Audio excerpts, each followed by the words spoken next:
Hello friends, welcome to my channel.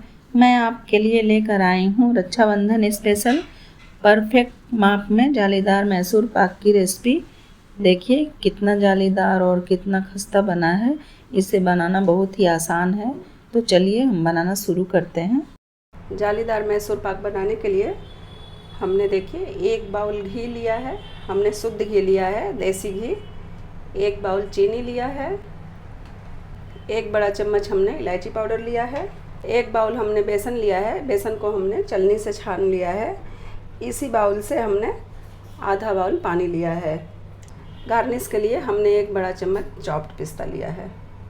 जालीदार मैसूर पाक बनाने के लिए पहले हम कढ़ाई में 1 बाउल चीनी डाल देंगे। इसी बाउल से हमने आधा बाउल पानी लिया है, इसको भी हम इसमें डाल देंगे। हम एकदम परफेक्ट माप से जालीदार मैसूर पाक की रेसिपी बता रहे हैं। क्वांटिटी आपको हमने जितना बताया है उतना ही लेना है। हमने गैस के फ्लेम को स्लो किया है। जब तक चीनी पानी में घुलेगा तब तक हम मैसूर पाक का बैटर बना लेंगे। चाशनी रेडी हो रहा है, तब तक हम घी को कढ़ाई में डाल कर पिघला लेंगे।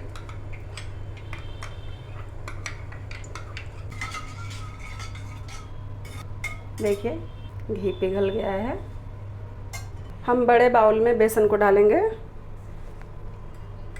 हमने 1 बाउल घी जो गरम किया था उसमें से आधा घी ले लिया है। अब हम बेसन में डाल के घी को थोड़ा थोड़ा डाल के इसे मिक्स करेंगे।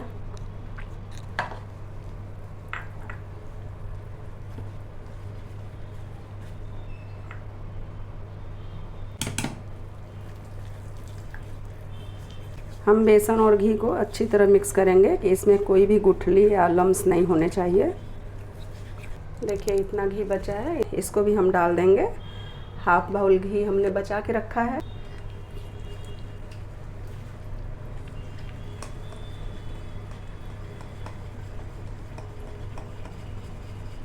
देखिए बेसन और घी को हमने इस तरह मिक्स कर लिया है, कहीं भी इसमें गुठलियाँ या लम्स नहीं हैं। देखिए 1 बाउल घी हमने गरम किया था। जितना बेसन उतना ही चीनी और इतना ही घी था, तो हमने 1 बाउल घी जो गरम किया था इसमें से हाफ बाउल घी हमने रख दिया है और हाफ बाउल घी में हमने बेसन को मिक्स कर लिया है। देखिए चीनी एकदम गल गया है। चाशनी जो है हमारा रेडी हो गया है। हमको मैसूर पाक बनाने के लिए 1 तार की चाशनी चाहिए। देखिए चाशनी ऐसा होना चाहिए। देखिए इस तरह होना चाहिए कि हमारे हाथ के बीच में इस तरह हो।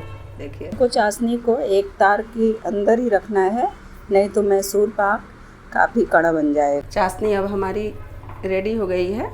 अब इसमें हम बेसन और घी के घोल को डालेंगे।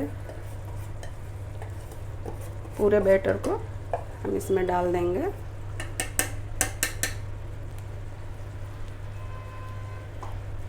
इसको हम इस तरह चलाते भी रहेंगे। हमने अभी गैस के फ्लेम को स्लो रखा है। पूरे बैटर को हम इसमें डाल देंगे। हमने जिस तरह बताया है एकदम परफेक्ट माप से मैसूर पाक बनाइएगा तो आपका मैसूर पाक एकदम जालीदार बहुत ही बढ़िया बनेगा।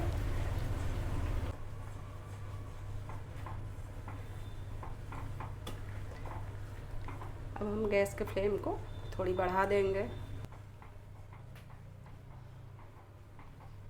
जो हमने आधा घी कढ़ाई में रखा था उसको हम इसमें बीच बीच में डालते जाएंगे। हम गरम घी को ही इसमें डालेंगे। घी हम बेसन में तभी डालेंगे जब पहले का डाला हुआ घी बेसन में अच्छी तरह एब्जॉर्ब हो जाएगा। हम बराबर चलाएंगे इस तरह, नहीं तो बेसन जो है पकड़ लेगा किनारे। फिर हम घी को डालेंगे इसमें।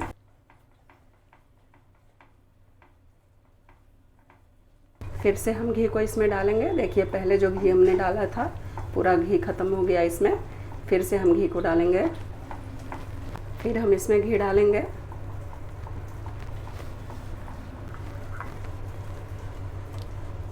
घी बेसन में पूरा एब्जॉर्ब होगा तभी हम घी को डालेंगे। देखिए घी बेसन में अच्छी तरह एब्जॉर्ब हो गया। फिर से हम इसमें घी डालेंगे।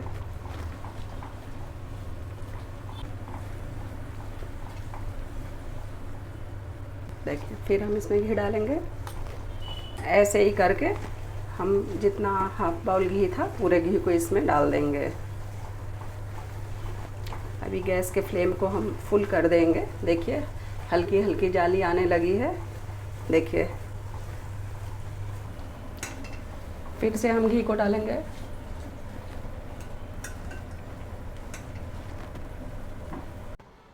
फ्रेंड्स, हमने आपको मैसूर पाक की रेसिपी बहुत ही परफेक्ट माप में बताई है।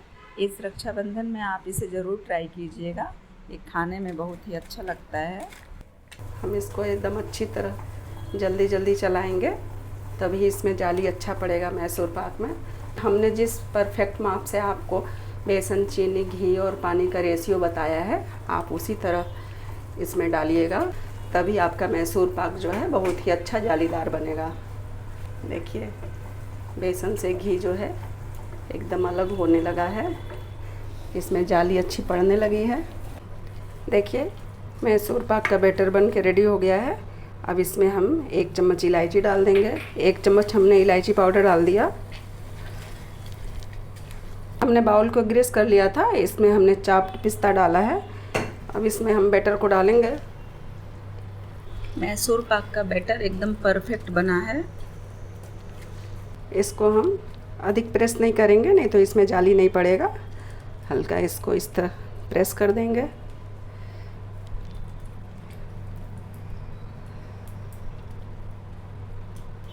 देखिए हमारा जालीदार मैसूर पाक बन के रेडी हो गया है। देखिए इसमें जो घी है आप इसको बाउल में इस तरह निकाल लीजिएगा। देखिए हलवाई लोग ऐसे ही बनाते हैं, इसमें एक्स्ट्रा घी को निकाल देते हैं। मैसूर पाक जैसे जैसे ठंडा होगा बाकी घी इसमें धीरे धीरे एब्जॉर्ब हो जाएगा। अब इसे हम आधे घंटे के लिए ठंडा होने के लिए रख देंगे। हमको इसको अधिक ठंडा नहीं करना है, हल्का गर्म रहेगा तभी हम मैसूर पाक को काटेंगे, नहीं तो मैसूर पाक काटते समय टूट जाएगा, अधिक ठंडा हो जाएगा तो। देखिए 20 से 25 मिनट हो गए हैं, मैसूर पाक अब कड़ा हो गया है। अब इसे हम पलट देते हैं। हमने इस पे बटर पेपर लगाया था उसको निकाल देंगे। मैसूर पाक हल्का गर्म रहेगा तभी हम इसे काटेंगे।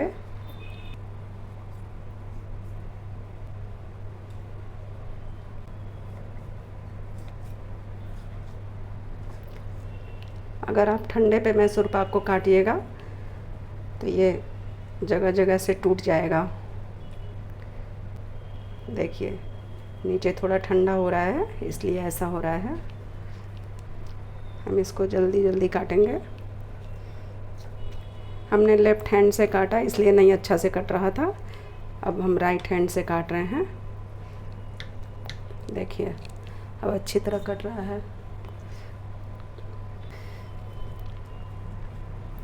देखिए मैसूर पाक में कितनी अच्छी जाली आई है। जो हमने गरम गरम बैटर जो है जमने के लिए डाला था उससे इसके अंदर का कलर एकदम ब्राउन आया है। हम बीच से भी इसे एक भाग कर देंगे। देखिए जैसे जैसे ठंडा हो रहा है वैसे वैसे स्वीट्स जो है कड़ा होता जा रहा है। देखिए